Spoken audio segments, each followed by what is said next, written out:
Hello everyone, welcome to Snap or Pass. My name's MJ. This is the series where we look at the new card each week in Marvel Snap, and this week it's Malekith. He's a 4/6. On reveal, add a 1, 2 or 3 cost card from your deck. Here, it reveals at the end of the game. We're going to talk about the Spotlight week that he is in, favourable locations, counters, deck ideas. You can skip to any section you want using the chapters below. Let's delve into Malekith. He is in a very strong Spotlight week actually. We've got Thena here, who is just straight up one of the best cards in the game. Let's be very clear. I'm currently using a primarily Thena deck to climb. I'll actually put the deck on screen here. I was trying lots of different things, and this is the one that clicked. I mean, this is one of my favourite decks of all time. We call it Indie Club around these parts. We call it Indie Club because Indie Club you pringle. We call it Indie Club around these parts because Indie Club you mingle rhymes with Pringles, and Pringles comes in a... We call it Indie Club around these parts because Indie Club you mingle rhymes with Pringle, and Pringles come in a stack. And that's what you do with this deck. You stack cards in a single location. Thena is alongside Valentina, who for a long time has been pretty dead, but actually is seeing a bit of a revival with the addition of, surprisingly, Anti-Venom. Anti-Venom has meant that you can play a deck where you get your zero-costed, zero-powered card, and you can play either Shadow King or Luke Cage on top of that card, and it gives you a full health, full power card. And Valentina also sideways benefits from that because you can play the 6-costed card from her and either Shadow King it or Luke Cage it in the same way. So she's actually seeing a resurgence. And Malekith I do not think is a bad card. I can tell you that much already. Anyway, let's move on to the mechanics of the card. Hey, so I have to say, guys, I'm just going to open up this section by saying my thoughts on this card have just gone up and down so much. So I am generally quite conflicted, and that's something of course we'll discuss throughout the length of this video. I'd be so interested more than ever to hear your thoughts about this card, so let me know in the comments below. And also, thank you so much. During this video, we'll probably hit 2,099 subscribers. We're on the road to 2,099 subscribers. Down, down, down, down, down. We've got a very cringe, funny, and embarrassing video planned for that, which I'll be working on very soon because we're about to hit that number. MJ from the future here. One thing that I hadn't mentioned until nearly the end of the video is the card that Malekith pulls. You will be able to see what it is. Anyway, so the archetypes that I think Malekith will fit into, I really struggled to find a specific archetype or a specific home for him. I think he'll be a bit more in-specific. But I put a good cards deck. Generally speaking, if you're playing lower costed cards that are just generally accepted to be good, you can get a decent amount of value out from this play. So that's one potential home. And then maybe a buffs deck as well. If you are playing cards like Okoye and Fastos to buff your deck, maybe there's an opportunity, and by the time turn 4 rolls around, you're able to actually reliably pull something out that has been buffed, potentially even double buffed by Fastos and or Okoye. It's also important to note, thanks to Lauren Whatevs for clarifying this for me, but in the instance of either Fastos reducing the cost of cards in your deck, or something like, well, Miles, although I understand Miles wouldn't reduce his cost in your deck, so let's say Fastos. Malekith won't pull out a reduced costed card, like you won't have a 4 costed card reduced to 3 by Fastos pulled out by Malekith. That won't be possible, so just a heads up on that. Okay, so the actual mechanics. So he thins your deck by pulling one of your cards out. So this can be relevant, and we've seen this in the past, how deck thinning is important and powerful. If you look at a card like Crystal, I mean, she's sort of thinning your deck and your opponent's deck, so there's some additional consideration there. But basically, she has such a powerful effect that she is a very weak power card. So she's a 3/3 with this powerful effect, giving you more consistency and stuff. That is something that the Second Dinner and the development team keep in check within this game because drawing is so strong. He increases the likelihood of you drawing higher costed cards on turn 5 and 6. That is what the thinning means in this particular example. He's pulling a lower costed card to better increase the chances that you're going to draw your higher costed cards from the deck. This can be important if your deck relies on a combo of higher costed cards. I really couldn't think too much on what like a 5 and 6 costed card combo is. Like maybe Black Panther and Zola.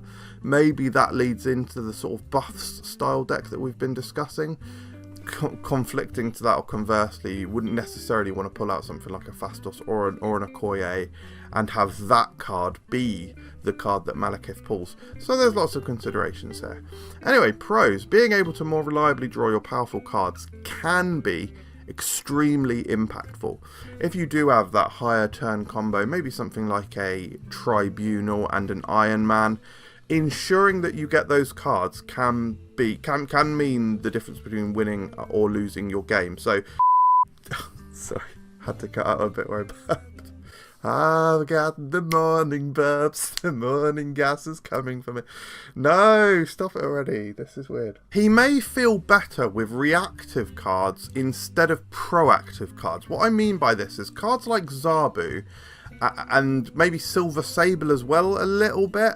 I think Silver Sable is on both sides of it actually. But anyway, cards like Zabu, you don't really want to pull out from Malekith because that's a very strong and impactful effect, and you kind of want that on turn 1 or as soon as possible. So even just putting a card like Zabu in a Malekith deck is already not necessarily setting yourself up for victory in a way.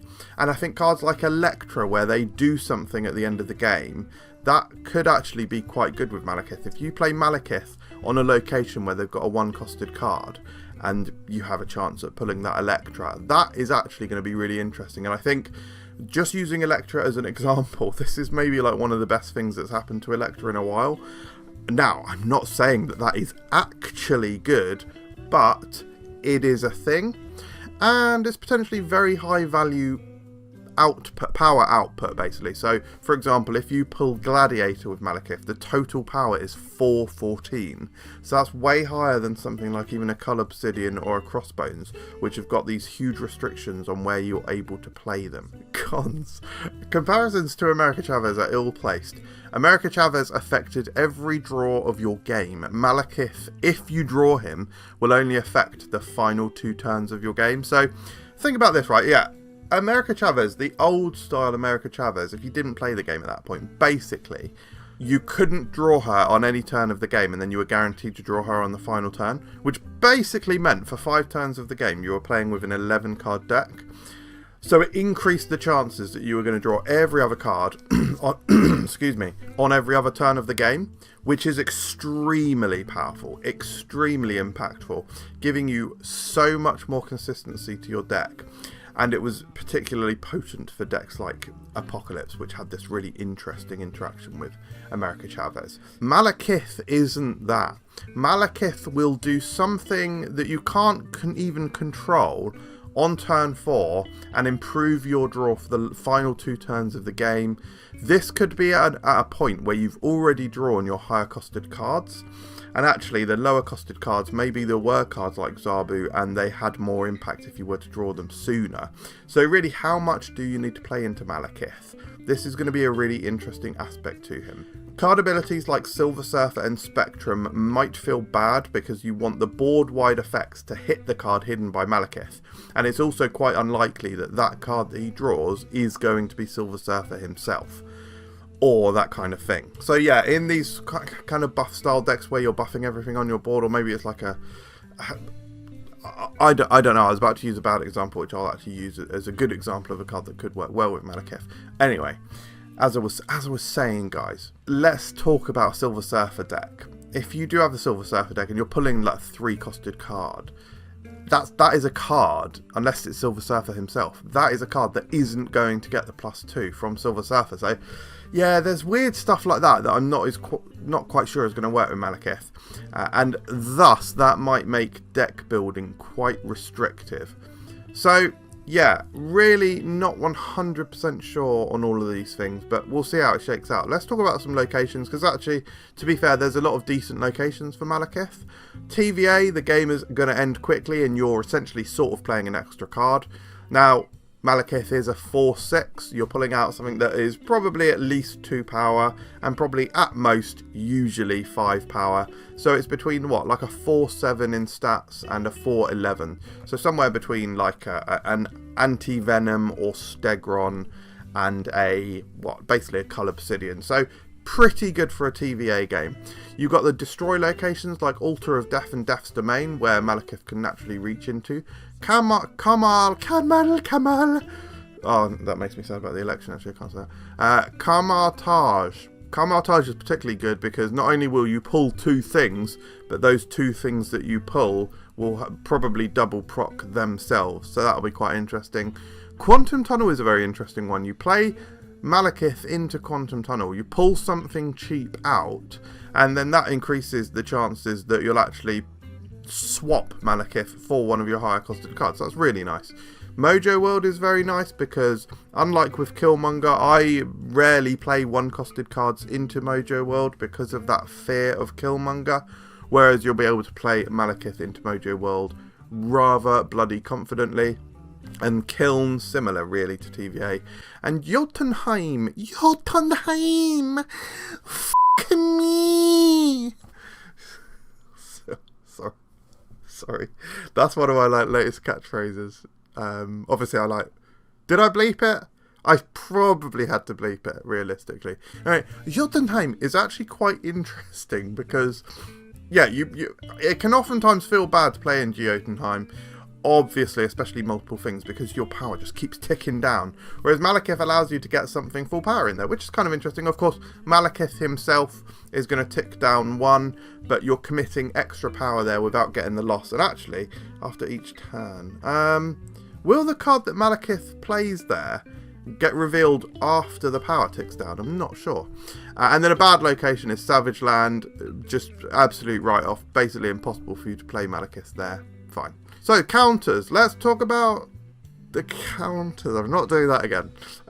Because if you were watching last episode, we're not doing that again. So, Cosmo, as always. Cosmo, kind of a double killer in Cosmo's case, because Cosmo almost gets a second bite of the cherry, because they may play Cosmo on top of your Malekith location. Now, there is a slight thing there of how powerful is your on-reveal effect really going to be on that hidden card. Probably not too crazy, and if they're wasting their spot to play Cosmo there, maybe that's kind of alright anyway, but in any case Cosmo will actually just outright stop Malekith's on reveal. Eliath will be able to destroy the, delete the powers of the, or delete the abilities of, I'll get it right eventually, delete the abilities of the hidden card from Malekith. Again, similar conversation to Cosmo, if they're wasting that time, energy and resource into nipping your 2 or 3 cost card in the bud, come on, just let them, really. But Korg and Rock Slide are interesting ones. They're obviously going to send rocks into your deck. Malekith is kind of up and down on this, because on the plus side, he's pulling out something and making you less likely to draw more rocks, kind of. The thing that he pulls could be a rock, of course. You're actually probably still more likely to draw something useful than a rock. Although that probably increases the chance that you just draw a rock instead of it being pulled from Malekith. But also on the flip side of it, you're kind of weakening their Dark Hawk. Probably not enough, but yeah, it's a weird thing. It's probably still ultimately a counter. Let's talk about the key synergies and deck ideas. So we've already mentioned Electra. I think Electra's just an interesting one here. Generally a bad card, but fine. I think cards that are surprisingly high power for their cost will be really interesting and really key with Malekith. So Silk and Lizard. Copycat will be a good one, just an incredibly strong card that is generally going to be useful. And pulling that out as the card, it gives you a total gives you 411 in stats, so way above average stats, and probably a really powerful ability via Copycat. So that's really cool. We've already spoken about Gladiator, and how about Lockjaw? Is that an interesting one? We will look at a Lockjaw deck. Don't know if it's a bit copy. Now, yeah, I wasn't sure. I have to be honest, guys. I mean, I truly wasn't sure where to go with the Malekith here. I really wasn't. So, the first deck we'll look at is this Good Cards Kith deck. This is really me trying to build around Malekith a little bit, and really only featuring cards that you would be happy pulling from Malekith. Now, there is one card here where you wouldn't want to pull it from Malekith, really, which is Kate Bishop. You really want to draw that earlier. However, every single other card here is fine to draw from Malekith. Even Baron Zemo is particularly interesting, because that fills your location location with 3 spots, you do want to be careful where you play Malekith, and don't play it somewhere where you've already got 2 cards. Or well, even 1 card actually, because that would fill you up if you do pull the Baron Zemo. But again, I mean, this is happening at the end of the game, so it's sort of fine, but it does kind of block off your play. The other great cards we've got in here: Copycat, Silk, just great power, Hydra Bob, and because we've got some of these movers like the Silk and the Hydra Bob who can move pretty easily, we've also got Miles in here, so we can play out the Miles early. We've also got Gwenpool. The Gwenpool can be blinked if we don't pull the Malekith, or maybe you do Malekith on the final turn. And yeah, the only other thing really to be conscious of is that you're not playing the card that you expect to blink on the right location, because Claw could come out as that card. And then we've got kind of some tech option with Legion and Goliath as well. So pretty interesting. I think this is a cool deck, and should I get Malekith, I would certainly be trying this. The next one we've got is a weird one. It's kind of a hybrid Buffs Patriot Surfer deck. I've simply called it Buff. Sorry, I'm doing the TH noise with my for a fur. Right, that's because I'm incredibly stupid and uneducated. Stupid Dobby should have gone to Harry Potter. That's like how that kind of works. House Elf, Dark Elf. It kind of works. It's kind of stupid as well, but it kind of works. Yeah, in an alternate in 99 out of 100 alternate realities, I would have deleted that entire section, but you're in the one where I didn't. Anyway, so this deck has got actually only one cost card. In fact, the first deck did as well. I think generally you don't want to pull a 1 cost from Malekith, but maybe you want a bit more extra consistency, so maybe you do want to add one in. Anyway, these decks have only got 1. We've got the Nico here. We've got Mr. Sinister, who could be an interesting one to pull from Malekith, especially if you have managed to tag that Mr. Sinister with a buff via Okoye or Fastos, or even both. Let's consider a world where you get off both the Okoye and the Fastos. That's a potential +3 to Mr. Sinister, which makes Mr. Sinister a 10 power card, which makes the Malekith into Mr. Sinister play a 16 power play, which is really strong. However, also consider that your Malekith can pull out a Patriot, who generally is going to be pretty safe. Like I say, I'm not 100% convinced that people are going to be wasting an Goliath on a Malekith. However, if they do, and they do get your Patriot, it kind of sucks. But if that Patriot is the card that is pulled out, that's really interesting, and they're not necessarily going to know what's going on, because you haven't really got many Patriot tells in this deck. By that point, you've probably played potentially Nico, maybe a Okoye, possibly Shaw, so they're going to be thinking Surfer maybe. You might even have a Scarlet Spider out. None of these are intrinsically like giving away your Patriot edge, because guys, Scarlet Spider is a card that I have a lot of fun with, and I really want to try and get to work better in Patriot, because of course the clone does get the buff from Patriot, so I'll always try and find an opportunity to use Scarlet Spider. We've also got Gwenpool in here again for the potential buffs. We've got Brood, who benefits from these buffs, and just some of these cards that you can potentially pull out from Malekith are really good. The only one you don't want really is Okoye and Fastos, but you kind of read the room. By that point in the game, if you haven't pulled your Okoye and your Fastos, you kind of probably know it's already over, because your deck really does not only rely on those buffs, but also it means that your Malekith play is probably going to be one of those buffer cards, and it's just not gonna work. But otherwise, I think there's bloody potential for this deck. We will see. We will see. And finally, this is coping. This is coping. This is Lockjaw. We have got cards that just do well being played into Lockjaw, especially Electra. Again, I quite like this Electra call out on this video. Wild Story, actually. Let's frame break this, because this is this worthy of... No, pull it back on. Pull it back. This is worthy for a frame break.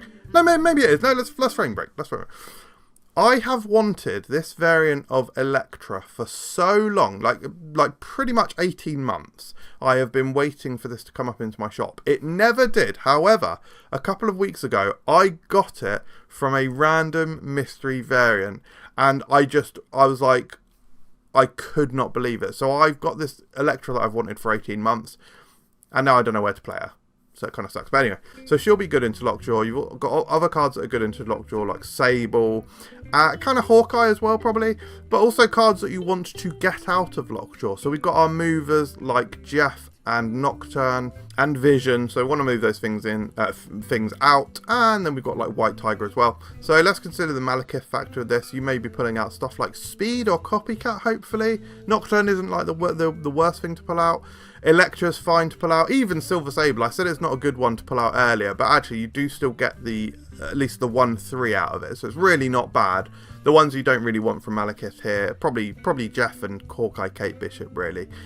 What do you think of this deck, guys? I know no one's really playing Lockjaw at the moment. Yeah, again, I'd definitely be interested to hear your thoughts on this. So overall, let's look at the star ratings. As I said, guys, I was up and down completely on Malekith. At first, I thought he was like, when I first saw the leaks, I actually thought he was quite solid. I was like, okay, that's a really interesting, cool card. A little bit like Baron Zemo, but obviously more controlled. And it's like, yeah, I just thought it was good. I didn't realise or understand the deck thinning element to it. Then I realised that I saw other people talking about the deck thinning element, and I was like, oh, that's very interesting. That's potentially really strong, really powerful. So I went all the way back up. I think I was like, oh, this is like a 4-star card. This is like a 4.5-star card. This is excellent. This is going to fit in so many decks. It's going to be so cool. But over the course of making this video, I've just come all the way back down. I've dropped lower than ever because I just think, guys, I don't know. The thing is, yes, the deck thinning can be potent. I'm absolutely not saying that it can't be potent, but you're only getting that on the final 2 turns of the game, and that's if you even draw Malekith. You may not draw this guy. You usually will. More often than not, you will have drawn him by turn 4. But on those occasions where you don't, is that going to feel worse? And on that occasion where you do and he feels less impactful, is that going to feel worse? I really should have mentioned before this point as well that you do get to see the card. You do get to see the card that Malekith pulls. So yeah, I mean, if anything, I should... Right, I'm actually going to edit this in at the beginning. But I actually think that he makes deck building quite restrictive. Like I say, cards like Zabu, where you need them to be proactive, you don't really want to play in a Malekith deck, or certainly get or draw from Malekith. So I just think he's a bit difficult. So in terms of archetypes that he fits into, I'm not really sure exactly where he fits. I've just said it fits instead of fit. What is wrong with me? What is wrong with me? Like, shake the camera sort of thing, stupid. So yeah, I'm really not sure where he fits or if he improves specific archetypes. So I've given 2.5, which is one of the lower archetype scores I've given in a while. Fun. Is he that fun? Not really. He's more a bit like, if he's good, he's like techie good. He's like manipulating the power of your deck and the ability for you to draw better things. Like, that's not fun, is it? I don't think. And if he wins anywhere, it's the competitive side. And I could be completely misreading this card. I totally say it. Like, I really am not too sure where to land on him. I could be completely off here. This is one of the cards I've been most unsure about in a while. But ultimately, is he a snap or pass? I have to say, I think overall, he's kind of a pass. I'm just not sure on him, guys. I'm just not sure on him. However, I will say, if you don't have Thena or Valentina, maybe it's a pass for you, because Thena's incredible, definitely worth a go. Honestly, the Spotlight variant is really cool as well. And actually, this Valentina Spotlight variant is quite cool. I hadn't even mentioned the fact that this week I got a God Split of Valentina. So, I don't know, guys. Yeah, I think ultimately a pass for me, but maybe... I just don't know. I'm going to need help in the comments with this one, guys. Thank you very much for watching. I hope you enjoyed it. I'm really interested to start the discussion with you below. Thank you for all of your support. We undoubtedly will hit 2,099 subscribers this episode. So, yeah. And now I'm just coughing my way through the finale. Thanks for watching. I'll see you next time. Goodbye. Look at this, right? I'm doing post-credit scenes now. All you loyal people who've watched this far, look at this. This is my gold crackle Valentina. I gave it the yellow neon border. Also, in honour of her, how about I show you, look, you may be wondering, oh, what are those coloured folders? Yeah, I've been like getting into Digimon cards recently, which is pretty cool. So look, this is like some of my Digimon, I mean, this is like the worst angle ever. But look at this, some of this cool stuff, some of these cool cards. Right, in fact, I actually pulled, right, check this out, right. I pulled this incredible card yesterday, look. This is like an alt art Angelwimon Ace. It's like a £40 card. So yeah. Anyway, guys, thanks for watching. Cheers.